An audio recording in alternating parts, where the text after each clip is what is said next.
Section 4 of Republic Act 11206, ang sinasabi ng batas, we have to create a national secondary school career guidance and counseling program.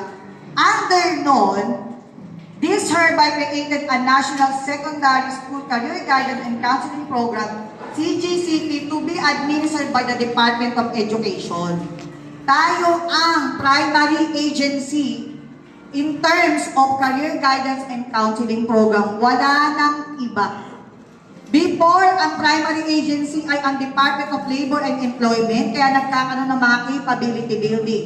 Pero by the virtue of Republic Act 11206, isinali na sa Departamento ng Agawaran ng agad-agad. Deadline ngayon, bilisan mo na. Kakadating lang ng memo.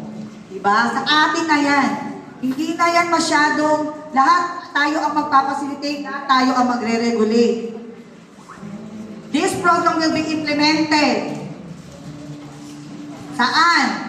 All public and private secondary education institutions and shall commence at the grade 7 level.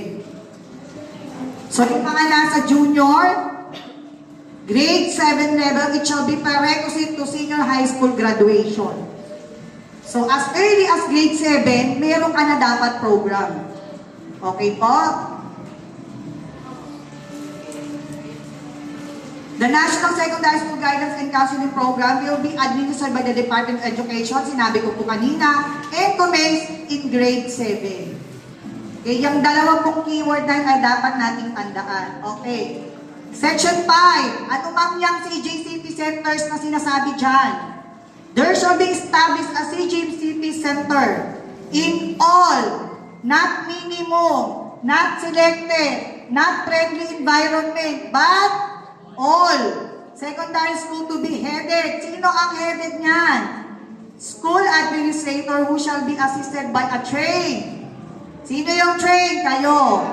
Career and Employment Guidance Counselor and Advocate. So, ibig sabihin, ano yung center? Pag sinabing center, may lugar.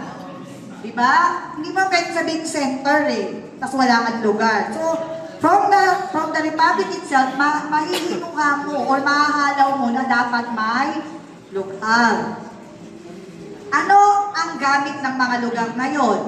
These centers will serve as resource centers for the implementation of the CGCP. So ngayon, nakikita nyo na ang lugar ninyo pagbalik ninyo.